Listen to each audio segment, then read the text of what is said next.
सरिता ने आज ठान लिया था कि छोटी ननद को वो मायके में सम्मान दिला कर ही रहेगी। वह इस घर की इकलौती बहू थी। उसकी दो ननदें थी, बड़ी ननद रेनू और छोटी ननद मीनू। रेनू बेहद खूबसूरत थी, इसलिए उसकी शादी एक बड़े और धनवान परिवार में हुआ था। वही मीनू साधारण रंग रूप की थी, इसलिए माँ बाप ने उसे अपनी हैसियत के अनुसार एक सामान्य परिवार में ब्याह दिया था। 2 साल हो चुके थे सरिता को इस घर में आए हुए। इस दौरान उसने देखा कि जब भी दोनों नंदे मायके आती, उनकी सास का व्यवहार उनके साथ एक जैसा नहीं होता था। बड़ी ननद का स्वागत मानो किसी रानी की तरह किया जाता। नरम गद्दों पर बैठाया जाता, एसी चलाया जाता, पसंद का खाना बनता, जबकि छोटी ननद मीनू को कभी रसोई में भेज दिया जाता, कभी घर के कामों में उलझा दिया जाता था। सरिता को यह फर्क शुरू से चुभता था, पर इस बार उसने ठान लिया था कि इस भेदभाव को वो खत्म करके ही रहेगी। समय बीतता गया और जब सरिता को संतान की प्राप्ति हुई तो घर में एक छोटा सा उत्सव रखा गया। दोनों नंदों को बुलाया गया था। हमेशा की तरह सरिता की सास ने बड़ी बेटी को आराम करने के लिए कह दिया और छोटी को काम में लगा दिया। ये सब देखकर सरिता चुप कहाँ रहने वाली थी, इसलिए मौके का फायदा उठाते हुए सरिता बड़ी ननद रेनू की तरफ देखते हुए बोली, क्या बड़ी बुआ अपने भतीजे को गोद में नहीं खिलाएगी? सरिता के ऐसा कहते ही सासू माँ तुरंत पलट कर जवाब देती है, अरे उसे बिना एसी के रहने की आदत नहीं है और तेरे कमरे में एसी नहीं है, तो ऐसे में वो गर्मी में बाबू को कैसे गोद में खिलाएगी? सासू माँ का दोहरा व्यवहार देखकर सरिता को रहा नहीं गया और बोल पड़ी, क्या माँ जी, सिर्फ 6 साल हुए हैं बड़ी दीदी को ससुराल गए हुए और 25 साल का मायके का रहन सहन भूल गई? कमाल है माँ जी, 6 साल में ही 25 साल का रहन सहन भूल गई दीदी। कमाल है, ऐसा कहकर सरिता कटाक्ष हंसती है।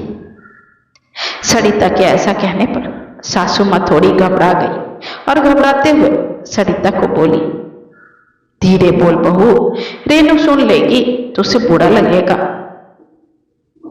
तो क्या हुआ माँ जी, अगर दीदी सुन लेगी तो? आखिर वो भी तो आपकी ही बेटी है। जब छोटी बेटी को घर की सारी बातें सुनाई जा सकती है तो बड़ी बेटी को क्यों नहीं? एक के बाद एक सरिता के मुंह से रेनू के लिए करवा चौथ सुनकर सासू माँ चुप हो गई, क्योंकि उनके पास देश का कोई जवाब नहीं था। अब तक बड़ी ननद रेनू भी सरिता की सारी बातें सुन चुकी थी। वह कुछ कहने आई, पर सरिता पहले ही बोल पड़ी, दीदी बुरा मत मानना, मैं ताने नहीं मार रही दीदी, बस ये कह रही थी कि छोटी बुआ को तो सारा काम करना पड़ता है, पर बड़ी बुआ को आराम क्यों? अपनापन तो जिम्मेदारी निभाने से दिखता है ना कि मेहमान बनने से, जैसा छोटी दीदी निभा रही है। सरिता के कटाक्ष का रेनू के पास कोई जवाब नहीं था, इसलिए वो चुपचाप सरिता के पास आकर बैठ गई और भतीजे को दूर से जबरदस्ती खिलाने का नाटक करने लगी। थोड़ी देर बाद सासू माँ ने छोटी ननद से बोली, जा मीनू, दीदी के लिए शरबत बनाकर ला दे, गर्मी बहुत है और उसे प्यास भी लगी होगी। फिर से सासू माँ का ऐसा व्यवहार सुनकर इस बार सरिता चुप न रह सकी और बोल पड़ी, माँ जी, दोनों तो आपकी ही बेटियां हैं और दोनों शादीशुदा बेटियां, तो क्या एक बेटी को प्यास लगी होगी और छोटी दीदी को प्यास नहीं लगी होगी? ऐसा करती हूँ, मैं ही सबके लिए शरबत बना लाती हूँ। ऐसा कहकर सरिता रसोई में चली गई और उसके पीछे पीछे छोटी ननद मीनू भी रसोई में आ गई और धीरे से बोली, भाभी आप इन सब झंझटों में मत पड़ो, नहीं तो माँ आपका जीना मुश्किल कर देगी। जो जैसा चल रहा है वैसा चलने दो भाभी, वैसे भी मुझे कुछ फर्क नहीं पड़ता। मुझे तो इसकी आदत सी हो गई है, और शिकायत भी किससे करूं? भाभी दोनों तो मेरे अपने खास ही हैं, इसलिए आप भी इस झमेले में मत ही पड़े। वैसे भी मैं कितने दिन यहाँ रहूंगी, कुछ दिनों में चली ही जाऊंगी अपनी ससुराल। पर भाभी आपको तो हमेशा यहीं रहना है माँ के साथ, इसलिए मत उलझो माँ से, और मेरी वजह से धीरे से भी अपना मन मुटाव हो जाएगा। इसलिए मेरी खातिर आप अपने रिश्ते खराब मत कीजिए भाभी। ऐसा कहकर मीनू की आंखें सजल हो जाती है। नहीं दीदी, ऐसा नहीं हो सकता। मैं तो माँ जी को यह एहसास दिलाकर रहूंगी कि आप भी इस घर की बेटी हैं और आप दोनों का बराबर हक होना चाहिए। इसलिए आप मेरे रिश्ते की चिंता मत कीजिए। कोई रिश्ता खराब नहीं होगा, बल्कि सभी रिश्ते अच्छे हो जाएंगे दीदी। सरिता मीनू के गाल को प्यार से छूते हुए कहती है। फिर सरिता सबके लिए पुदीने और नींबू का शरबत बनाती है और सबके लिए सर्व करने चली जाती है। सबको शरबत पीने के बाद जैसे ही मीनू ग्लास उठाकर रसोई में जाने लगती है, सरिता मीनू का हाथ पकड़ लेती है और बड़े प्यार से बोलती है, आप आराम कीजिए दीदी, मैं रख देती हूँ। वैसे भी आप जब से मायके आई है काम में ही लगी हुई है। सरिता की बात सुनकर मीनू अपनी माँ की तरफ देखते हुए बोली, अरे भाभी आप रहने दीजिए, मैं ले जाती हूँ, और वैसे भी मुझे काम करने की आदत है, और अभी रात का खाना भी तो बनाना बाकी है। इसलिए आप मुन्ने को देखिए, मैं रसोई देख लूंगी। आप क्यों देख लेंगी दीदी, जब रेनू दीदी भी यहाँ है तो? वैसे भी मैंने आपके हाथों का खाना कई बार खाया है, इसलिए आज मैं बड़ी दीदी के हाथों का खाना खाना चाहती हूँ। सरिता रेनू और अपनी सासू माँ की तरफ देखते हुए बोली, जिसे सुनकर तो सासू माँ भड़क ही गई और भड़कते हुए बोली, तुम्हारी हिम्मत कैसे हुई ये कहने की बहू? तुम जानती हो ना वो कितने बड़े घर की बहू है। उसके ससुराल में बावर्ची खाना बनाते हैं और तुम उससे खाना बनाने क्यों कह रही हो? सरिता ने मुस्कुराते हुए कहा, जी माँ जी, सब जानती हूँ कि शादी के पहले तो रेनू दीदी भी एक साधारण घर की ही बेटी थी और यहाँ का सारा काम खुद करती थी। जब इस घर में आती हैं तो उस बड़े घर की बहू बनकर नहीं, बल्कि इस घर की बेटी बनकर आती है।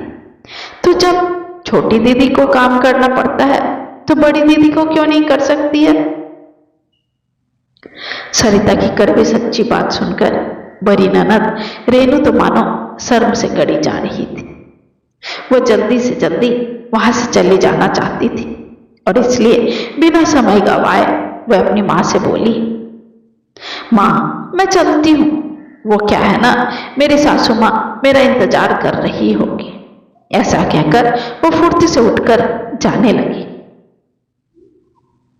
यूं अचानक रेनू को उठकर भाग खड़े होते देखकर सरिता मुस्कुराते हुए बोली, कहीं ऐसा तो नहीं कि आपको मेरी बातों का बुरा लग रहा है बी दीदी और इसलिए उठकर भाग रही हैं? पर कुछ भी हो, लेकिन मेरे बातों का बुरा मत मानिएगा दीदी, क्योंकि मैंने जो कहा वह सच तो ही था। सरिता की बातों का कोई जवाब नहीं था रेनू के पास, इसलिए वो कुछ बोल नहीं पाई और माँ के दिए महंगे तोहफे लेकर वहां से चली गई। 2 दिन बाद छोटी ननद भी अपने ससुराल जाने लगी तो माँ ने उसे बस एक साधारण साड़ी, एक पायल और 1 किलो मिठाई का डब्बा पकड़ा दिया, जिसे देखकर सरिता का खून खौल गया और वो गुस्से से अपनी सासू माँ को बोली, वाह माँ जी, बड़ी बेटी को सोने की अंगूठी, महंगी साड़ी और महंगी मिठाई, और छोटी बेटी को बस इतना सा। कहीं ऐसा तो नहीं छोटी दीदी को आपने अपने कोख से जन्म नहीं दिया हो? कहीं आपने गोद तो नहीं लिया छोटी दीदी को, जो ऐसा दोहरा व्यवहार कर रही है? सरिता की इतनी बड़ी बात सुनकर सासू माँ चीखते हुए गुस्से से बोली, तुम्हारी हिम्मत कैसे हुई ऐसा कहने की बहू? अपनी जुबान संभाल कर बात करो, वरना अच्छा नहीं होगा। अब भी सरिता सासू माँ के गुस्से के आगे चुप नहीं रह सकी और शांत और आहिस्ते स्वर में बोली, अब आप ही बताइए माँ जी, मैं ऐसा नहीं बोलूं तो क्या बोलूं? अरे जिनके पास अथाह धन संपत्ति हो, जो सब कुछ खरीद सकती है, उन्हें ही और भर भर के दिया जा रहा है, और जिनके पास जरूरत से कम है उन्हें और भी कम दिया जा रहा है। अब आप ही सोचिए कि ये कहाँ का न्याय है माँ जी? ऐसा कहकर सरिता भागकर अपने कमरे में जाती है और दोनों बहनों के लाए गिफ्ट को लाकर सासू माँ के सामने खोलकर दिखाते हुए कहती है, ये देखिए माँ जी, ये बड़ी दीदी का मुन्नी को दिया गिफ्ट, और इसमें सिर्फ 1001 रुपये का लिफाफा है, इसके अलावा और कुछ भी नहीं है। पर ये देखिए छोटी दीदी का गिफ्ट, इसमें उन्होंने अपने सामर्थ्य से अधिक अपने भतीजे के लिए लाई।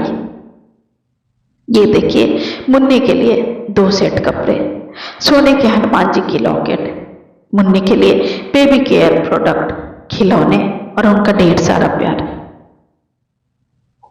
माँ जी, बड़ा घर नहीं बल्कि इंसान का दिल बड़ा होना चाहिए, और यदि मैं ये सब देखूं तो कायदे से छोटी दीदी को ज्यादा देना चाहिए ना कि बड़ी दीदी को, जो ऊंचे धनवान परिवार में ब्याह होकर भी छोटी दीदी से कई गुना गरीब है। इतना कहने के बाद सरिता बिना कुछ कहे अपने कमरे में जाती है और अपनी अलमारी से एक सुंदर सी प्यारी सी साड़ी और एक सोने की भारी अंगूठी लेकर आती है और मीनू को बड़े प्यार से हाथों पर रखते हुए कहती है, दीदी, इस पर आपका हक है, इसलिए इसे स्वीकार कीजिए। पर भाभी, इसकी कोई जरूरत नहीं है, मेरे लिए आप लोगों का प्यार और स्नेह ही काफी है, इसलिए मैं इसे स्वीकार नहीं कर सकती। कहते कहते मीनू की आंखें नम हो जाती हैं। मीनू को यूं भावुक होते देखकर सरिता उसकी आंखों से आंसू पोंछते हुए कहती है, दीदी, हर बेटी के लिए उसका मायका बहुत प्रिय होता है, और हर बेटी की यही ख्वाहिश होती है कि वो जब भी अपने मायके जाए तो उसे वही सम्मान और प्यार मिले जो शादी के पहले उसे मिलता था, और बेटियों के बीच कोई भेदभाव नहीं हो, चाहे बेटी अमीर घर में ब्याही हो या गरीब घर में। इसलिए आप इसे स्वीकार कीजिए, क्योंकि ये आपका अधिकार है।